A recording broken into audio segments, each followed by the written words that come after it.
All right. It's 7 o'clock, so we'll go ahead and get this show on the road. Thank you all for joining us. And thanks, of course, to our presenters, Florence and Weldon Schloneger. My name is Sam Jack. I'm a librarian at Newton Public Library, and so happy that you all could join us this evening for Crossing Flint, my personal journey with the land and people of the Flint Hills. Before we get into the meat of the program, I just wanted to put in a couple quick plugs for what's coming up at the library. A week from today, at 7 p.m. Tuesday, May 25th, we have our fourth Tuesday photography program. And this one is going to be with T. Walton.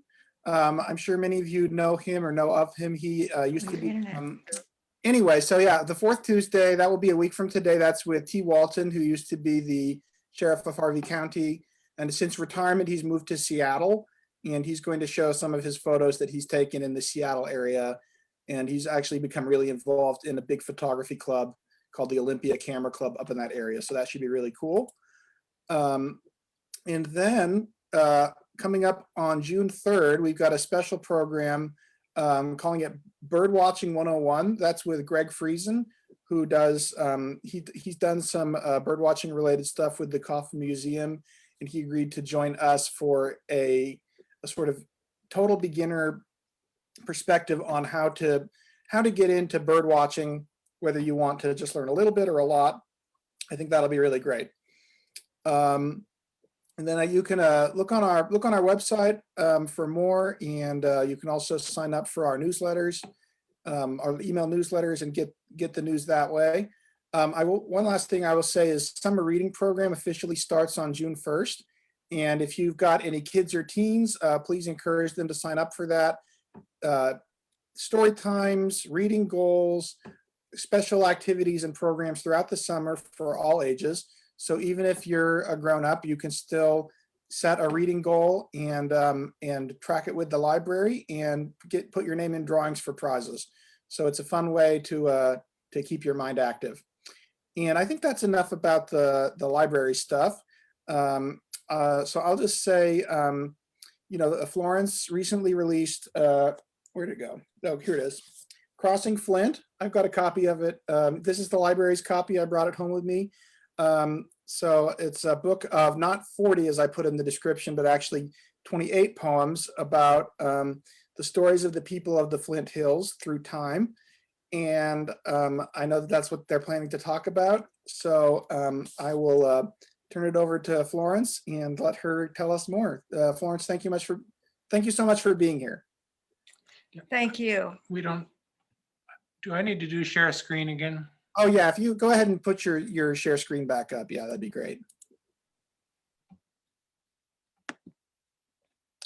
Wait a minute. Okay. Need to. Okay, there we go. Thank you, Sam, for introducing us. I am going to be talking first about the book and my journey of writing the book. It's about the people of the Flint Hills, the KANZA people, and also about white settlement. So it's kind of the history of both. And my husband Weldon has done the illustrations with his photography, and he will be talking more about that later. But first, I want to pause to recognize that I am speaking to you from the land of the KANZA, the Osage, and the Wichita. And I want to thank them for their care and respect for this land and acknowledge the injustice that was done by their forced removal.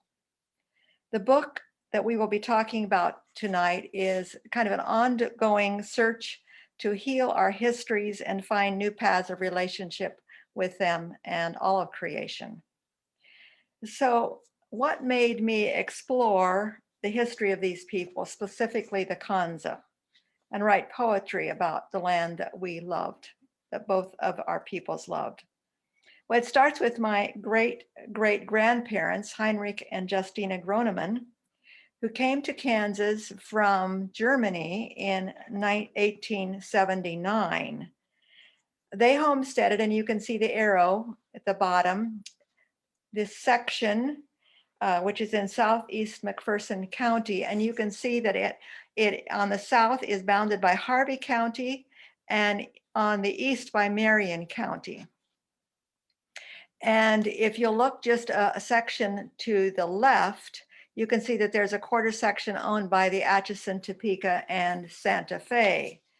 In fact, at one point, the railroad owned 1/6 of the land in Kansas. It was granted to them by the government.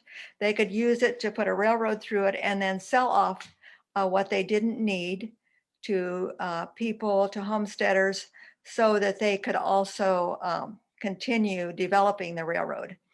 Now, I think every other section or so was under the Homestead Act, where you could simply develop the land and claim it that way with only a matter of a few dollars, or you could buy it from the railroad company. And I still have to figure out which was what happened to my grandparents. I've read one thing and I've read another, and I've been searching for maps that would show me.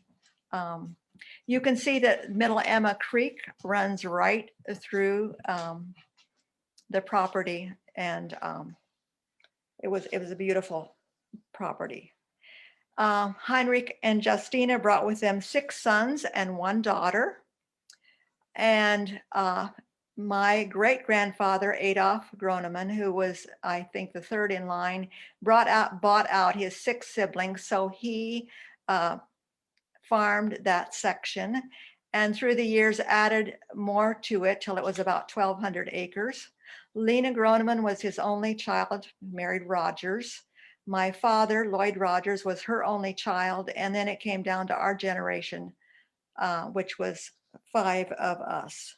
So there was a lot of generational investment in the land. Part of Section 36 was a short grass prairie that was never plowed. And as a child, my father would show me these buffalo wallows, hollowed out scars that are still seen in the prairie. And it was easy for me to imagine that there were Indians hunting the bison and camping along the creek. And these imaginations kept coming back to me through the years. And then they became full blown when most of our family land was sold 3.5 years ago when our mother died. Who had been part of this land before our family began farming it? I kind of went on the hunch that it was the KANZA people, because they claimed kind of mid-Kansas and McPherson County as part of their hunting grounds. Well, my great-great-grandfather, Heinrich, arrived only 6 years following the removal of the KANZA to Indian Territory, or later Oklahoma, by the US government. So they would have been dropped onto this prairie from Germany. And I really wonder how much they understood about the story of the people that had been part of this land and the way they had been systematically removed. They came from a culture that would have thought about this very differently than maybe we do today. Even before the Reformation, the church had crafted a series of papal bulls, which we know today as the Doctrine of Discovery. And the doctrine basically said that if land is not farmed, it is empty land, and it can be claimed for the crown. And if people were not Christians, they were not really human and were probably considered savages and pagans and not really worthy of much consideration. In fact, one of these documents gave European kings the right, and this is a quote from one of these papal bulls.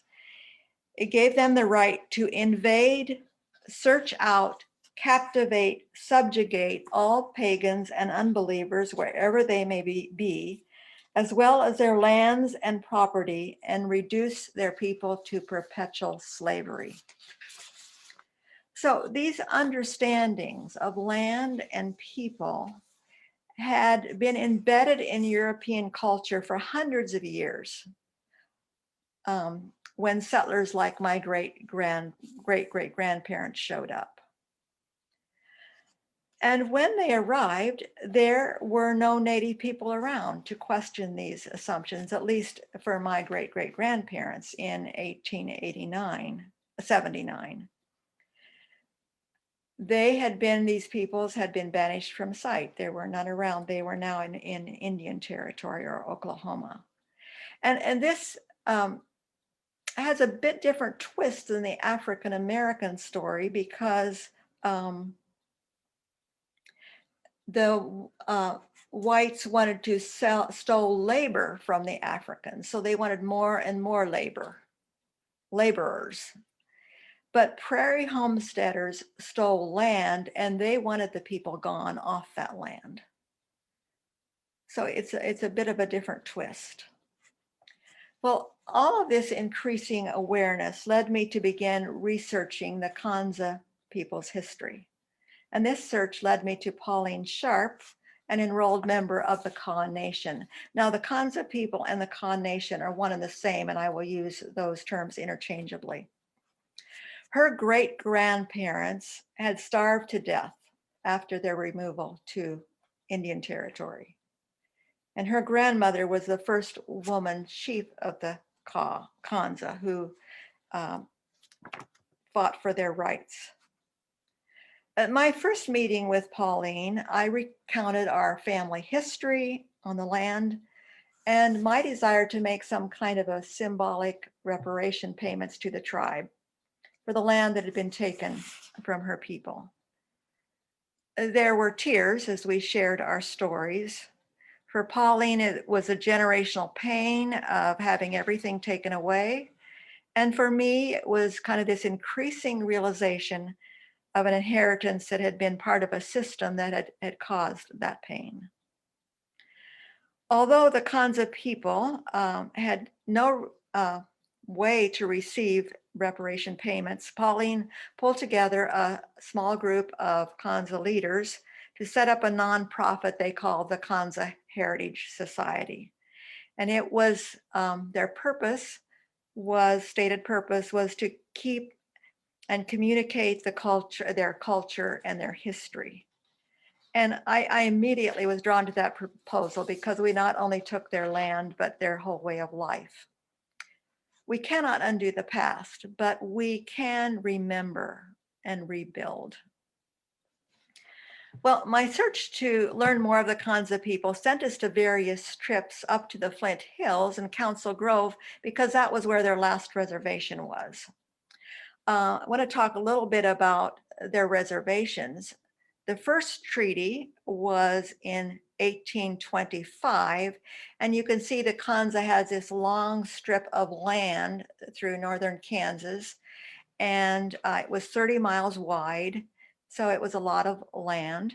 Well, it wasn't a lot of land because they had been farming.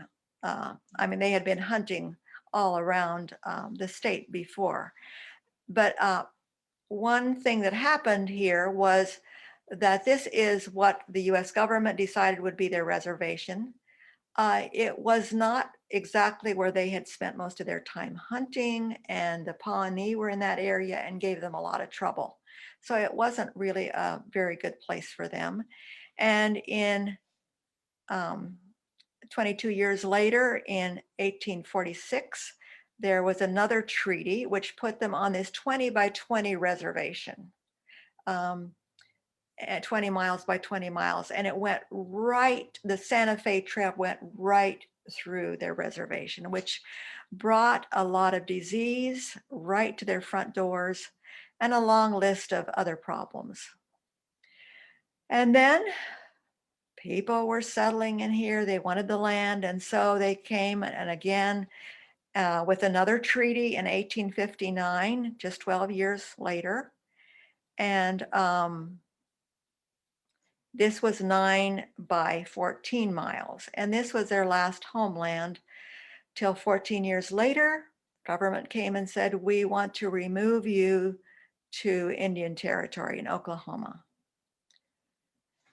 Well, this took us up to that this last reservation many times.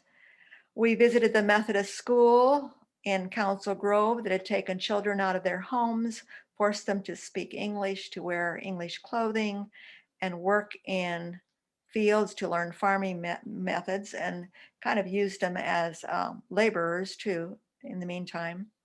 We saw the ruins of the Indian Agency building where the government handed out goods promised in the treaties that were soon broken. We saw the ruins of stone huts built for Kaw families by the government that came with a plot of farmland. And although this policy might sound good, it ended up that it really broke apart communal living, because now each family had a little hut and a plot of land. And it meant that all the leftovers that were not given to families could be purchased by white settlers, even though they were part of reservation land. We visited the house of the first white man, Seth Hayes, who came to the area with an Indian trading license and sold trinkets and whiskey that kind of destroyed the tribe's pride and independence. We saw the hotel he built that serviced the multitudes that were coming along the Santa Fe Trail right through their reservation.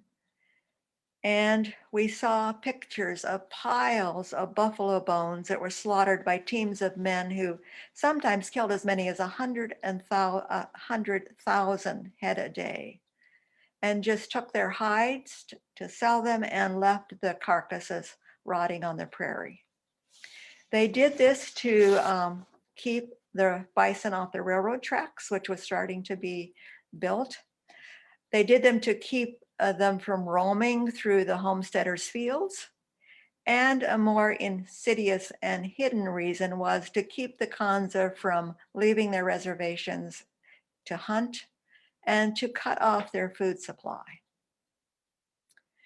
Because of this intentional slaughter, the last bison in McPherson County was killed in 1875. And we know that, that throughout the US, they were hunted to near extinction. I'd like to talk a little bit about what was happening to the Kanza people during this time in a population chart. In 1702, a French colonial official estimated there were about 1,500 in the tribe. And that stayed pretty steady till 1843. But then the next years, in fact, it was, let's see how many years, the next, years, not quite 20 years, the tribe was cut in about half. And that was a lot because of disease like smallpox and measles, typhoid, all the things that were coming through that, down that Santa Fe Trail. And with the encroachment of white settlers. And also just their way of life was being destroyed. Another 10 years and down to 533 people that were removed to Oklahoma or Indian Territory. They walked there. There were a few people there with some white settlers in Council Grove that were also lent their wagon to take some of the older people and a bit of their belongings. But after they were removed to Indian Territory, you can see in 5 years, they again, half were gone because of disease, neglect, starvation. So we see that in 35 years, they had a decline in their population of 82%. One of the last full bloods, Johnny Ray McCallie, says, they died of a broken heart. They died of a broken spirit. In fact, the last full blood died in 2000. So how do you become an enrolled member of the Kaw Nation today? And we see the number today, 3,667 say that they are enrolled members, are enrolled members of the Kaw Nation. So the population is almost double that of what it was in 1702. So they are thriving, and it says something about their resilience, I guess. I guess maybe I shouldn't say the word thriving, but they have shown a lot of resilience. So how you become a member of the Kaw Nation is you have to prove that you have at least one descendant that was on the original ancestor, not descendant, that was on the original Kaw Indian allotment rolls. In 1902, there was Kaw Indian allotment rolls. And that's where you were assigned an allotment by the government. And if you had an ancestor on that roll, then you can be an enrolled member of the Kaw Nation. Although much of this original decline was caused by diseases, what cannot be measured is how that decline was caused by increased hunger, poverty, and broken spirits, as their land base and their hunting grounds were taken away, and they were forced into smaller and smaller reservations. And we could see how they were, became each treaty forced them into smaller and smaller reservations. It's no wonder scholars write about genocide or the American Holocaust. Well, once they arrived in Indian Territory, the Kanza were literally starving. The plan was to buy some land from the Osage, but the promised monies from the forced sale of their reservation in Council Grove took 5 years in coming because the Kansas legislature was haggling over the price. Settlers and legislatures were saying, we need to have this cheaper price. They didn't want to pay the full price. They finally agreed to pay 40% of the original appraised value of the land. And meanwhile, the people were starving. Some 50 years after that, after they were removed, the tribe discovered that all their tribal rights had been taken away. And they were not restored until 1958. And self-governance didn't come until 1990. The Kaw Nation now owns 1,884 acres in Oklahoma and Kansas, but they've had to buy all of that land except 135 acres. Well, back to the land I grew up on. In the spring of 2019, I was contacted by Brian Stuckey. He's a retired art teacher from Gossel, and he loves charting old Kansas trails of all kind. He had heard about my reparation payments to the Kaw and said, I think you'd be surprised to know that I suspect an old Indian trail went right across your land. And his thesis came from studying old trail maps. And beyond that, he had perfected a dowsing method with a copper rod, and you can see that rod in his right hand.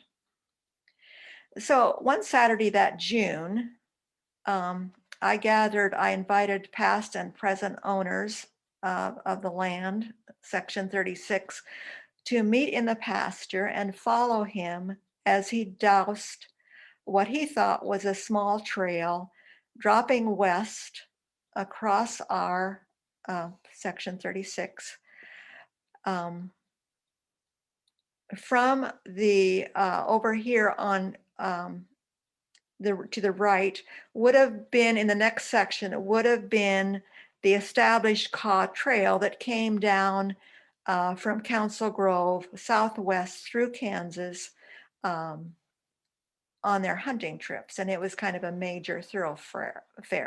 But there were this trail in the middle of the section came across the creek, kind of followed the creek through the woods and then crossed the road and went into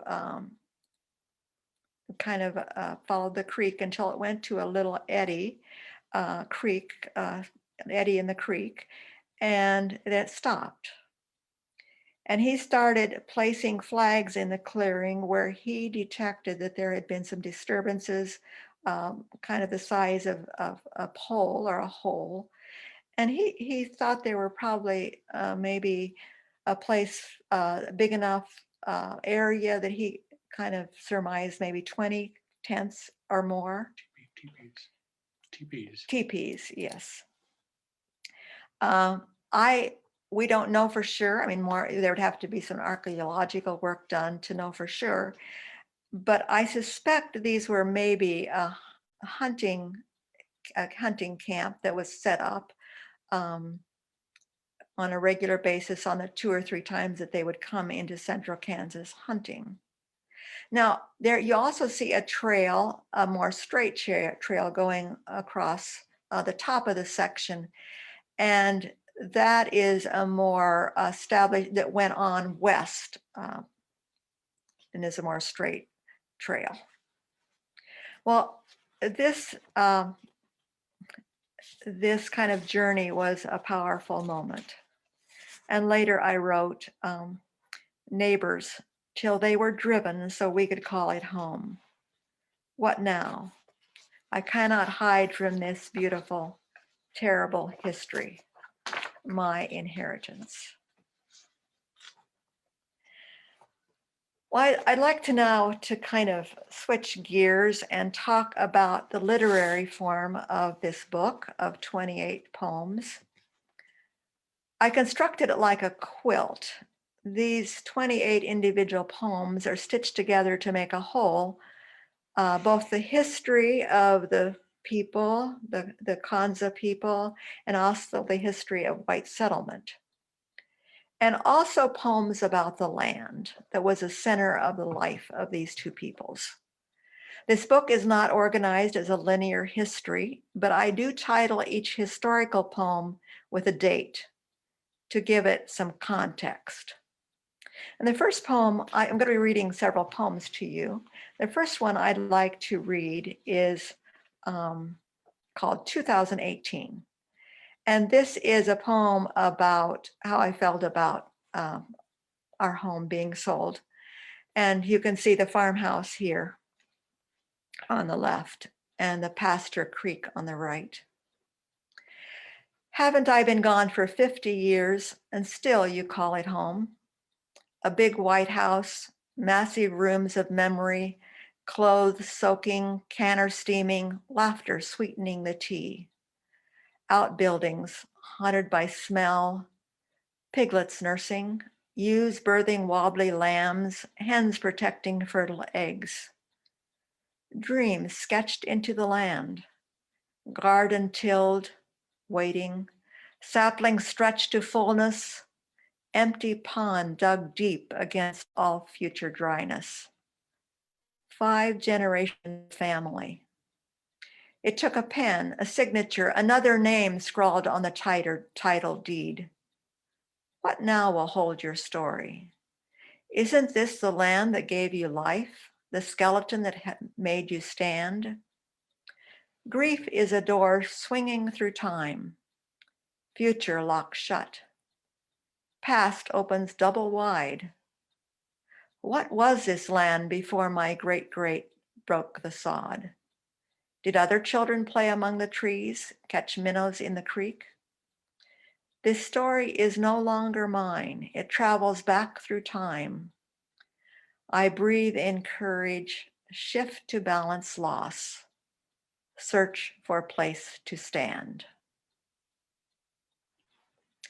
Well, this particular poem is free verse, but most of the poems about the history of the people are written in a Shakespearean form as a Shakespearean sonnet. And you can see that it has a very set form. There are 14 lines and it has a set rhythm and rhyme scheme.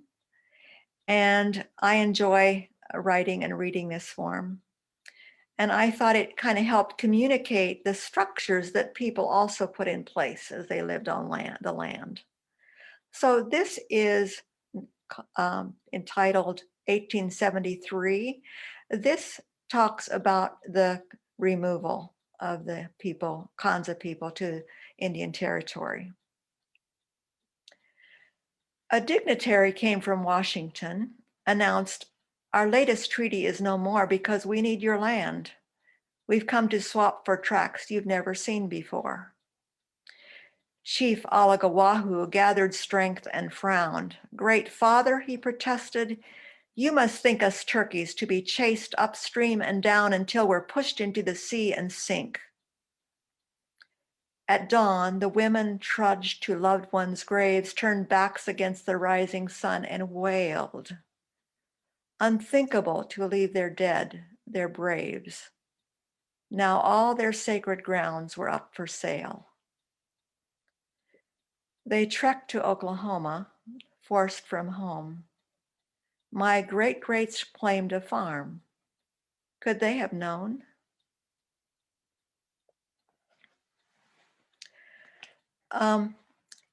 These actually are pretty much the words that Chief Alagawahu said in his speech to the White Fathers.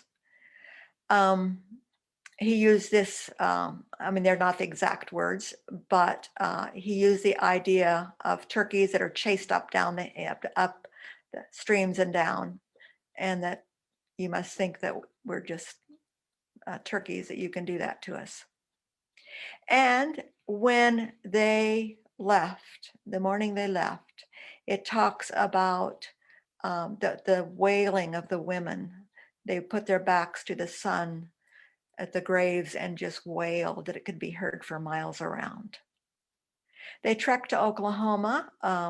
It took them 17 days to get there, with many of them walking on ponies and a few of the older people being driven on some wagons by a few white settlers who were sympathetic to them. I also saw the land itself as an active player in this story, and these poems are written in free verse because it means there's no set pattern, and I hope it conveys some of the free open spaces of the prairie. And this is an example of one of the poems about the land. It's called Weather. Bluest sky wraps the earth, here and there a cottony cloud. In the west, a gray layer hangs low, drops a curtain of far-off rain. Grasses begin to sway, distant rumble. Sky darkens to lead. Jagged flashes pierce the sky. Wind picks up, clouds test their water load. Suddenly, the flinty earth cannot swallow fast enough. A deluge, racing through ravines, brimming rocky creeks, spilling into the flats. Heaven pours out crystal orbs, flattening grasses, bouncing off the turf. Wind roars and circles, drops a menacing finger, races across the ground, stirs up pebbly chirp, uproots woody shrubs, sucks everything into a whirling vortex. Its energy spent, the sky pleads innocent, its masked face a placid blue. Well, the last sonnet I wrote is about a sacred object to the Kanza called the Big Red Rock. And it's not the last in the book, it's just the last poem I wrote. And it's called 1929. The Big Red Rock was a 23-ton erratic that came to rest in the banks of the Shunganunga Creek, where it joins the Kanza River. And it was here that the Kanza people gathered for their sacred ceremonies. But in 1929, and you'll see this is a date after the Kanza had been removed, they were no longer there, the city of Lawrence removed this sacred rock in the night and placed it in a downtown park to commemorate white settlers. And you can see down here in the square, we don't have a picture of it, but this is a partial what reads on the plaque that they put on the rock. To the pioneers of Kansas who in devotion to human freedom came into a wilderness, suffered hardships, and faced dangers and death to found this state in righteousness. Well, in October of last year, the Kaw Nation asked for their rock back. And this January, the city of Florence agreed to return it. And the hope is to move it to Alagawahu Memorial Heritage Park near Council Grove, which was part of the site of their last reservation. So this is me writing about the removal of this rock. All things are relatives, including rocks. Created from our common dust, they gather prayers and hold them deep within their crystal hearts, expressions of great thanks or dark despair. Most sacred of them all is Big Red Rock, dragged slowly through millennia in glacial ice to mouth of Shunganunga Creek and dropped. A quartzite red, magnificent in size. This spirit rock holds storylines so vast the Kanza dance before its timeless face. The beat begins and swells with tribal chants for Injuje Waksoba, who came through time and space. Then stealthy townsman stole it in the night, attached a brassy plaque in place of whites. In praise of whites, I mean. The brassy plaque in praise of whites. Weldon did the illustrations of this book, and I will slide over and let him tell you how he did that.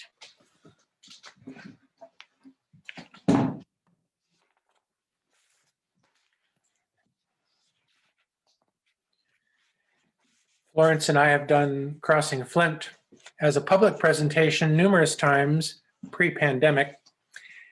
On those occasions, we took turns reading the poems, which are accompanied by my color photos. So when we thought about turning this into a book, we initially had in mind finding a publisher and using my color photos to accompany the poetry. Perhaps it's because of our age, but we decided we didn't have the energy to find a publisher willing to take on the project. So we decided to self-publish, which does give the advantage of giving us total control over the project. I have self-published numerous photo books, and because of the color, they tend to be expensive. We wanted this book to be affordable, so I made the decision to convert my photos to black and white for the book. Florence and I had previously published a 97-page book of her poetry called Deep Wells, which I also illustrated. I discovered a technique for that book, which I also used for most of the illustrations in Crossing Flint. In Photoshop, there's a filter called Find Edges. That filter creates lines where all the edges are, resulting in an etching effect. And this photo of prairie plants on the dedication page is an example of that effect. Now, many of the color photos that I used for public presentation did not work well when I converted them to black and white. For instance, this is one of my favorite photos, taken early one morning at Maxwell Wildlife Reserve a few years ago. What makes this photo is the color, and you convert it to black and white, and there's just not much there. But Florence had a poem about bison, and so I needed to find one of my bison photos that would work well in black and white, and I came up with this one. This is a nice photo in color that we use in public presentations, but it just does not work in black and white. It's the hiking path through Alagawahu Memorial Heritage Park, southeast of Council Grove. Nice photo, but I could not use this one in the book. This Milky Way photo that I took near Matfield Green is good in color, but doesn't work at all in black and white, so I couldn't use this one either. But here's an example of one that worked. It's the creek through the virgin pasture on the farm where Florence grew up. If you convert it to black and white and then apply the Find Edges filter to the photo, and all that takes is one click, you go from this to this. And here it is in the context of the page of the book. We needed an illustration of a freight wagon like those used on the Santa Fe Trail. Now, the freight wagons are big wagons. I did not have a photo of such a wagon. The closest thing I had was of this cart at the Stephen Jones barn at Tallgrass Prairie National Preserve. I decided to just focus on the wheel. The background is distracting, so I eliminated all the background. I isolated the wheel and the sideboards and ended up with this in the poem about the Santa Fe Trail. This photo of Teeter Rock works best in color, probably. But I decided that the black and white Find Edges version was okay too, because the iconic shape of the rocks is still there. Crossing Flint is about land and people, so I wanted the cover to suggest the content. So this collage of 3 photos on the cover of the book has, as its foundation down at the bottom, a panorama of limestone rock layers with prairie grasses. That symbolizes the fact that the land was there long before the people arrived. The first human inhabitants were various indigenous tribes, illustrated by the Kaw teepee. Now, I took that specific teepee photo at the outdoor pageant in Council Grove called Voices of the Wind People, which tells the story of both the KANZA people and of the European settlers who formed the town of Council Grove. By the way, that pageant is presented every 2 years, and this year it will be on September 17 and 18, and I highly recommend it. The barbed wire fence symbolizes the coming of the European settlers and the changes they brought to how the land was understood and how the land was used. Thanks to Sam, there is a copy of Crossing Flint at the Newton Public Library, so thank you, Sam, for that. If you would like to purchase Crossing Flint, you can go to lulu.com and just put the words Crossing Flint in the search box and it'll come up. The book is also available at Faith and Life Bookstore in downtown Newton. It's also available at the Kaufman Museum store in North Newton.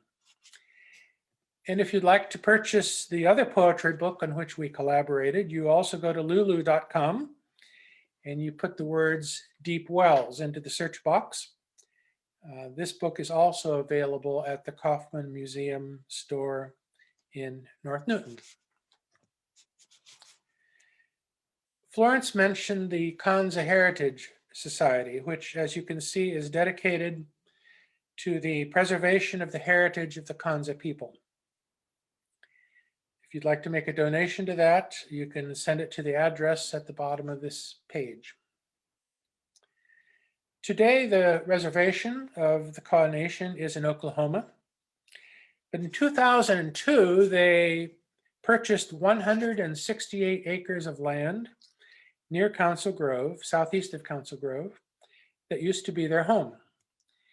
And every year they hold a powwow there in a pavilion built for that purpose. This year's powwow during Washanga Days will be 1 month from now, on June 18 and 19, at Alagawahu Park. And it would be a very interesting event to watch. Florence is going to read this poem and then part of one more.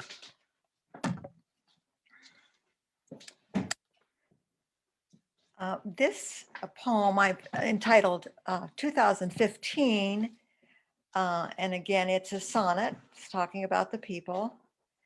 And it's 2015 because this is when this new dance pavilion was dedicated.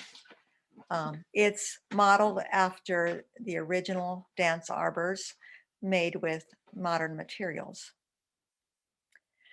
The drums begin pounding through the hills to swish of skirts, shuffle of feet as women clutch their shawls and slowly move in circling line, stepping with the beat. This exiled powwow has returned at last with full-voiced chants that fill the open space beneath an arbor framed to replicate the past before the tribe was ruthlessly displaced. Men lift their legs, drums beat fast, feathers rise from spike-haired crowns, cascades of plumage on their rhythmic backs, a whirl of color circling to the sound. Ancestral presence sighs within the wind.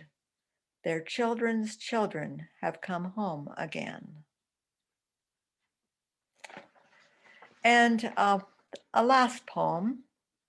This is 2018. We had gone up to Council Grove. We are at Teeter Rock. The sun is It's not setting. Council Grove. No, it's not in Council Grove. It's in the Flint Hills. And the sun was setting. From that up on the hill, you can look around and see a long way away. And so I'm going to start the poem by the blue arrow.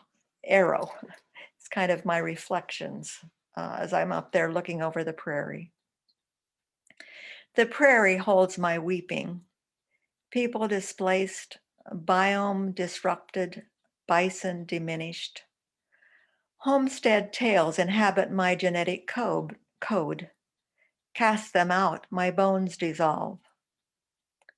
In the silence, stars send light from universe away while land evolves, while people rise, return to dance. Creation still in motion. I take off my shoes, stand in gratitude and wonder, connected to Mother Earth and all her children. And that is the last poem in the book.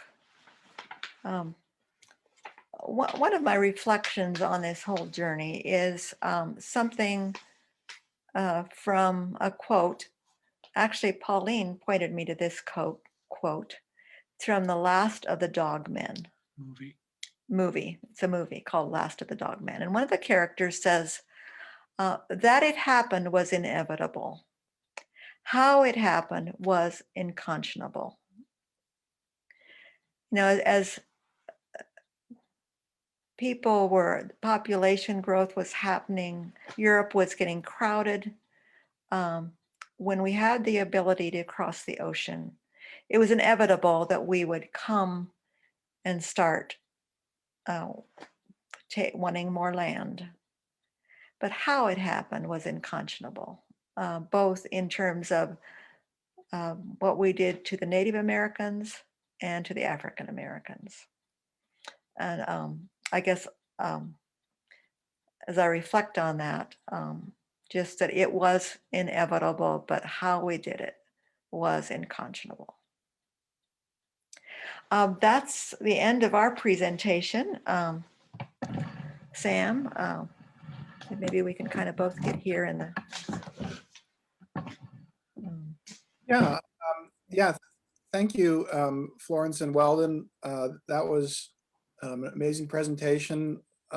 Love your powerful, obviously deeply felt and thought poetry and the historical background that you've learned and shared. So thank you so much. Those of you watching, whether on Zoom or on Facebook Live, you can type your questions in the chat, or those of you on Zoom can also use the Q&A function. And so feel free to type them in and I will pose them to Florence and Weldon. We've got one that came in from Ron. He wrote, my grandparents, Harry and Margaret Weaver. Let me go ahead and turn the shares. Let me see the, oh, sorry. Okay.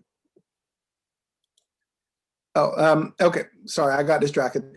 He wrote, my grandparents, Harry and Margaret Weaver, farmed the northwest quarter of Section 34, which is 2 sections west of your family farm. Do you know if the KANZA Trail went through Section 34? Wow, I don't know. Let's see. Ask Brian Stuckey. Yeah, you say what, it was west? Yeah, he said 2 sections west of your family farm. I would think it would be very possible that one of the cutoff trails would have come. No, you were there before. I would think that would be very possible, but I'm not sure. 2 sections west. This particular map is sometime in the late 1800s, but we don't have an exact date for it. Yeah. Brian Stuckey would be delighted to talk with anybody, I'm sure. Yeah. He would, his name is Brian Stuckey. He would have a Gossel phone number. I think. I could also, if you want to contact me, I could put you in touch with him. Yeah. And I know that he has, he's done library programs in the past, and I believe even demonstrated his dowsing, which is an interesting folk tradition in itself. So I guess, does this, I'm kind of wondering, does this, like where, I guess, how did this process of coming to grips with what, what white settlers did to the indigenous peoples and the history of your family's land in particular, how did that kind of mingle and interact with the emotions that you may have been experiencing around, selling the land after, was it 4 or 5 generations? 5 generations, yes. 5 generations. Oh, it was very tied together, very, very tied. The grief of losing, the land that had been in our family so long, and wondering, kind of wondering about the history before, and what my great grandparents must have been thinking. I don't know what they thought. Like I said, they would have been very enculturated in a European context, and the native peoples weren't even there anymore by the time they came. Now, on the other side of my family, on my mother's side, my people came to William Penn's colony even before the U.S. Constitution, or the Revolutionary, early 1700s. Yeah, the early 1700s, before the Revolutionary War. And so they have a very different story, but the interesting part is that they kept coming west and west and west and west. And often it was within 5 years of the indigenous people being removed. They came from Pennsylvania to Virginia, and then to Indiana, Nebraska, Missouri, Nebraska, Kansas. And so I tracked that whole thing too. They were not the ones removing the people. The people that came from, my people that came early were Mennonites, and they were not people removed. They weren't removing the people, but they were moving in as soon as the U.S. Army had cleared them out. Which it's a very sobering thing to think about. And it makes me wonder, what kind of things am I oblivious to now? I think we all have blind spots. What are the things that are happening now that I'm just kind of so part of our culture that I'm not even seeing it. It's very sobering to me. Yeah. Yeah, definitely. I saw Pauline, I guess Pauline Sharp, who you mentioned, is in Yes. the audience, and she wrote, thank you, Florence and Weldon, for your wonderful presentation and bringing awareness of the KANZA people and our story. I shed tears through most of the presentation. So very moving. And then she wrote, I guess, a KANZA word. I'm not exactly sure how it's pronounced. Weeblahan, maybe. So that's great that she was able to be here. I asked if she might want to. I can turn on her mic if she'd like, but I'm not sure that she's set up to join us that way. But yeah, I guess maybe you could say a bit more about the Pauline and the Heritage. Is it the Heritage Foundation and what The KANZA Heritage Society. I don't know. Is she able to talk? Do you know if she's able to talk? She said maybe. She just said maybe next time. So. Okay. Yeah, the KANZA Heritage Society is set up. My understanding is one thing they hope to do is to put up a lot more signage and in Alagawahu Memorial Heritage Park. I mean, there's a lot of there's the old Indian Agency building. There's a few remains of the old stone huts. There's this beautiful tall grass prairie that you can hike through. It's a wonderful, wonderful hiking trail. It's 2 miles long. And then there is a monument to some other KANZA warrior. They found some bones there. A farmer found some bones there. There is a dance arbor is there. There is kind of a prayer circle with kind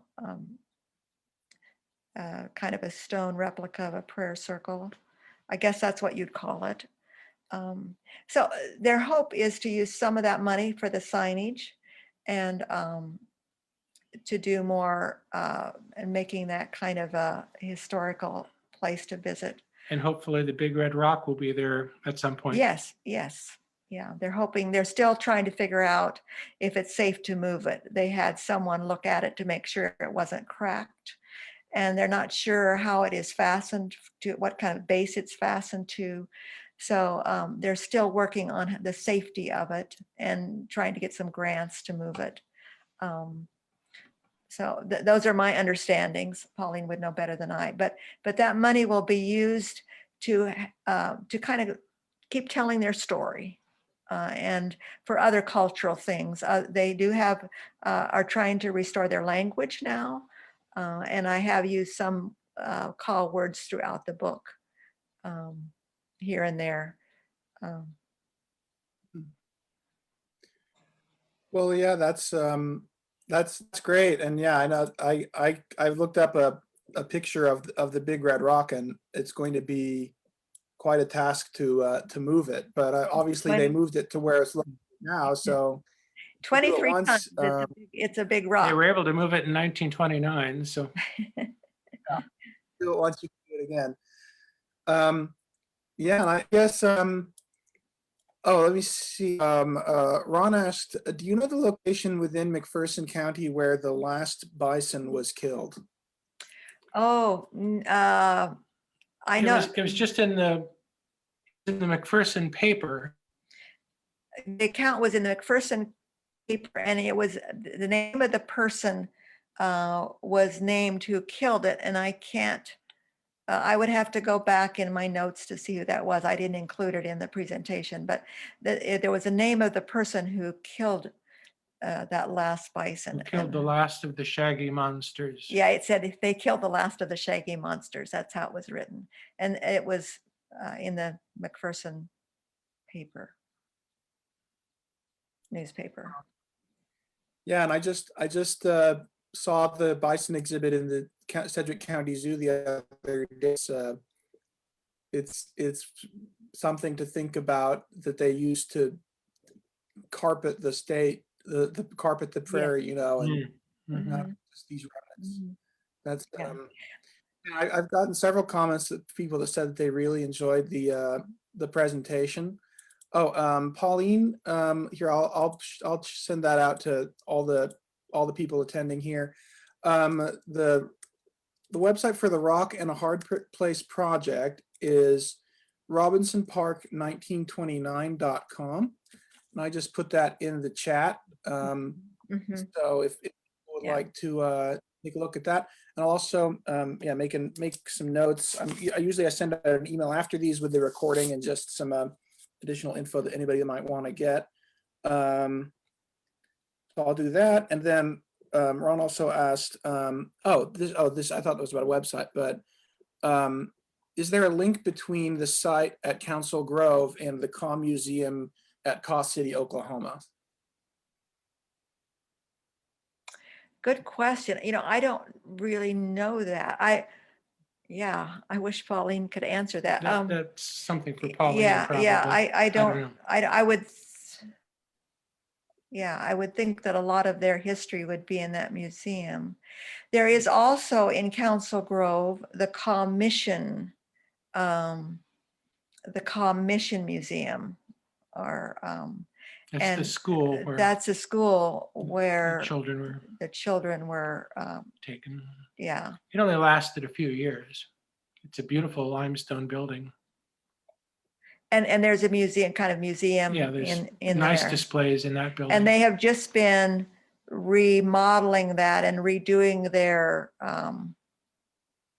exhibitions or whatever, exhibits, I guess is the word I want. And so I'm not sure when it will be reopened, but often it's open during the summer months. And that's another neat place to visit. Yeah. You might just scroll through and put it to the KANZA Heritage Society, to that address, so people can write that down if they're interested. Oh yeah, Kansas Heritage Society. Yeah. Yeah, you got the slide. Yeah, the slide for that. Great, and I'll put that. We write that. And this, I should add, this recording. If any of you watching this want to go back, or if you know someone else that might be interested, it should be available on the Newton Public Library Facebook page just a few minutes after we end this live broadcast. And then I will also be adding it to the library YouTube channel. So you'll be able to find it there as well. So yeah, 515 South Main. I'm just writing that down. And so I will add that to the email that we'll send out to our local history interest group list. And yeah, well, I think that this is probably a good place to end it. I don't see any more questions. Several people have said that they really enjoyed it and got a lot out of it in the chat and in the Q&A as well. So thank you again so much. And yeah, hopefully, I'd love it if you would come by and come by the library sometime and sign our copy, you two. That would be great. Okay, So, be glad to. all right, thanks everyone. Bye-bye. Thanks Thank for you. inviting us. Yeah, it was great. Have a good one. Thank you.